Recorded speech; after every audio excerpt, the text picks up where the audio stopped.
Okay, obviously very tough loss Saturday, especially against our rival. The way that we lost, our defense played outstanding, played good enough to win. Holding those guys to 6 points was really something. Then the fact we threw the pick six just made it that much tougher.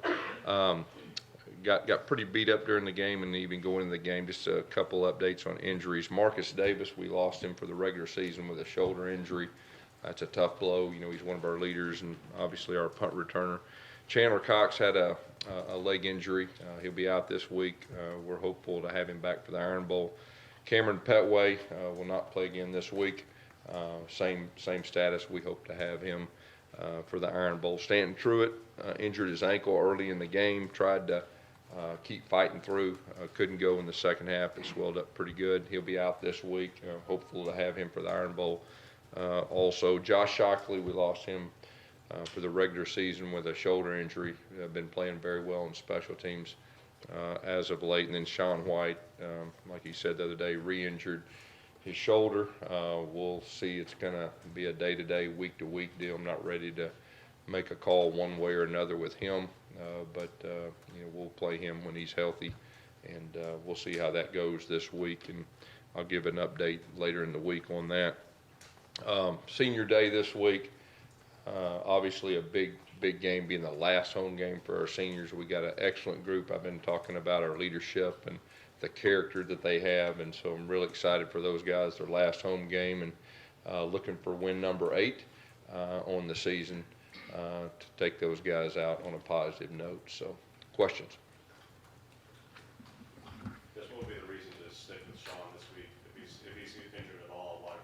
Yeah, well, like I said, we'll play him when he's healthy. Has there been any change as far as backup quarterback? Is it still going to be John Franklin? Well, John Franklin's taken all the number 2 reps. Jeremy's taken reps the last couple of weeks, so not ready to make a call exactly on that. Like I said earlier, but later in the week, I'll definitely let everybody know. Is there some hope that Marcus could come back for a bowl game? You know, that's what we're hoping. That's what we're hoping. I mean, he's one of our leaders. He's a superhuman being. Got great character, hard worker. That's a tough blow. That's a real tough blow. Yeah, Gus, does Stephen Roberts become the punt returner with Marcus out? Right. Stephen Roberts will be the punt returner. Ryan Davis also will be in that mix too. What's the plan for running back this week without Cameron in there? Yeah, that's we got Carry On, we got Cam Martin, Malik Miller's going to practice this week. Rudy Ford has gotten reps during the season, so we'll see how that all goes. And like I said, I'll probably have a better idea running back wise what our plan will be, towards the end of the week too. Well, surely you're going to be tempted to sit Carry On this week in anticipation of Iowa will try to get him back as close to 100% as possible, right? Yeah, but at the same time, we need to win this game too. So I'm not ready to make a call, like I said, on that right now. Coach, Sean said on Sunday that maybe he needed to do a better job expressing his degree of pain to the coaching staff. In a situation like that, how much are you going based off what he says, and how much of it is just what you're seeing yourself out in the field? Well, I think it's a combination of all the above, and I think Brett probably said it best. I mean, he got us here. He had an excellent year, and obviously we knew he wasn't 100%, but it was a close game, and he wanted to be in there, and I know his teammates wanted to be in there, and obviously we couldn't find a way to score in that second half, but he's a tough guy. He's one of our leaders, and You guys, any defensive guys? I mean, Trey and Sean still get banged up. Carlton Davis, Josh Halsey. Any of the plans to keep those guys out? Yeah, I'm not ready to say that yet either, but we're healthier on that side of the ball right now. I don't think Nate Craig played very much, if at all, the other day, at least offensively. Is he healthy? What's the situation? Yeah, he had a little bit of a quad last week, but he's a guy that he'll be on the field more this week. How confident are you if Rudy needs to take snaps at running back? I know he's recruited there, but hasn't really played there since he came here. Yeah, I'll probably answer that question better later in the week too. He hadn't taken a whole lot of snaps at running back.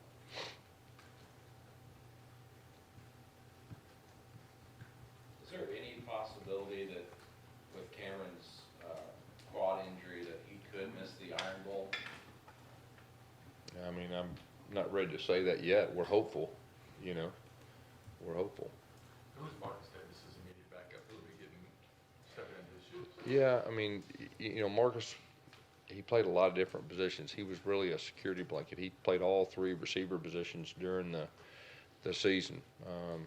You know, Jason Smith's a guy that played that position a lot last year that obviously has experience, but you know, the biggest thing with him is he's a security blanket, and he's always great at blocking. He's great without the ball. That's really in his leadership. That's the biggest issues that we have.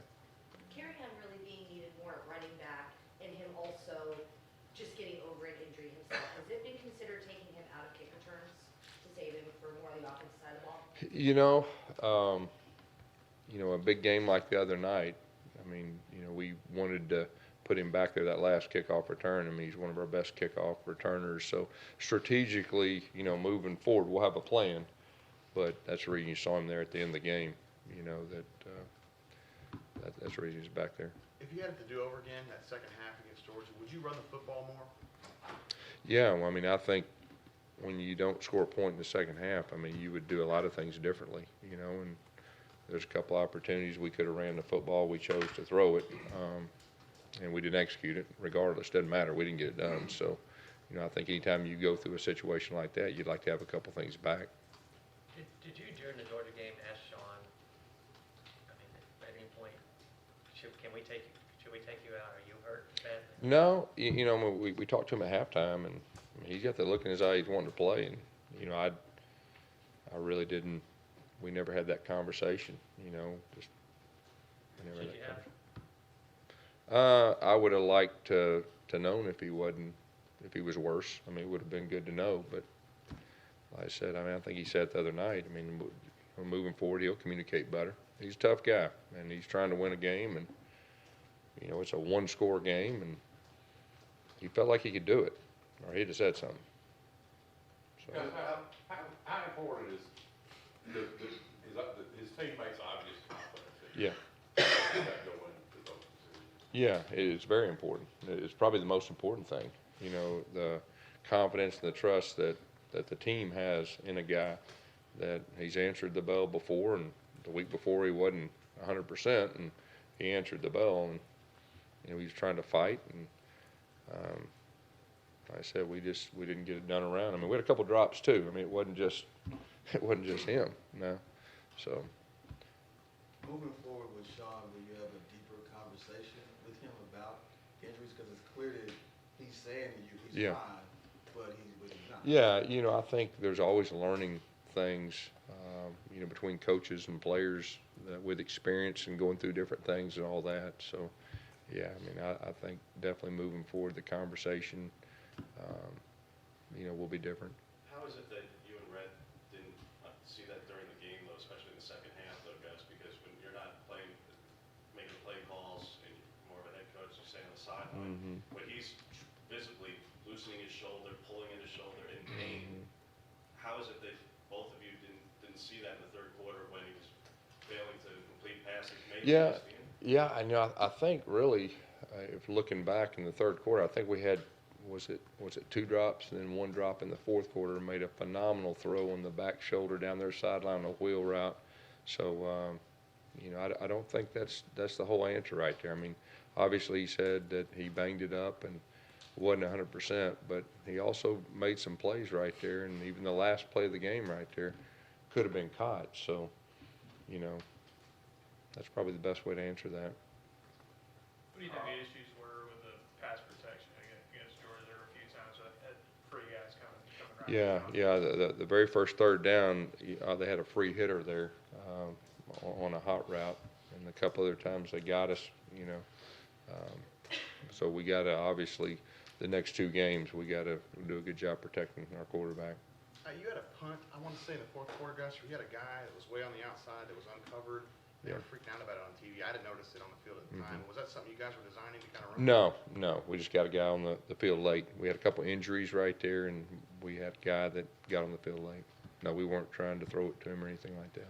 Carl Austin's closing in on the record for the most sacks in the season. I mean, how valuable is Yeah, I mean, Carl's been you know, one of our top players, one of the best players in college football, and he stayed healthy this year and just been a big-time impact player. And so it wouldn't surprise me at all if he accomplishes that. He obviously played a different position than Nick Fairley did, but what kind of similarities do you see between those two? Well, they're both impact players. I mean, that an offense has to be aware of where they're at, and they can change a game.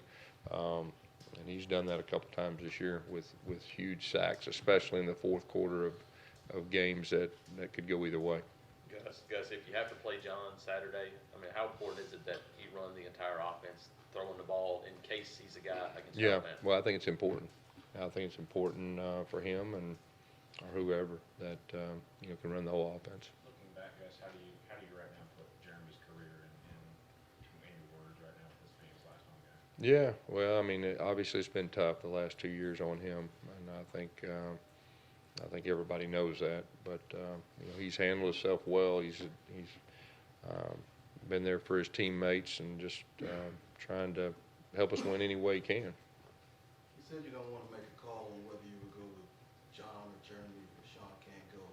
What do you want to see the next 2 or 3 days to make you go one way or another if Sean can't go? Yeah, well, I think it's kind of all of the above right there. We'll go out to practice today and tomorrow, and we'll see the health of Sean first. I think that's where it starts, and then you go that next step. That's when I asked you before the season about possibly redshirting Jeremy if he wanted to be a graduate transfer. You said it was premature. He played only a handful of plays. And Yeah. played, I think, 1 rep on special teams against Mississippi State. Looking back on it, we wish you had done that. No, we never had a conversation about him wanting a red shirt or anything like that. I don't know where that came from, and it may came from you. Cam Martin, he kind of referenced the wheel route earlier, Gus. Cam had that drop, and it was a critical play in the game, or could have been a critical play in the game. Does he kind of have to work his way back into good graces with you this week? I mean, how does it go for him? No, Cam's a great person. He's a great competitor, and he's a freshman. He's still learning. Hadn't played a whole lot, and he was put in a tough situation. But Cam's going to be a great player for us. I mean, there's no doubt in my mind, and you know, we have confidence in him, and he's going to make a whole lot of plays to help us win games in the future.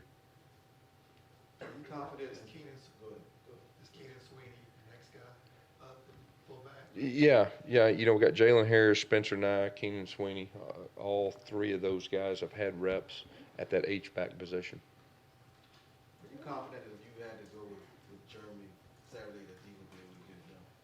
Yeah, I'm confident in whoever we put out there, they get it done, and that's 100% the truth. Gus, when did you have a conversation with Woody Barrett, kind of letting him know you are going to redshirt? Because sometimes you just don't tell players that.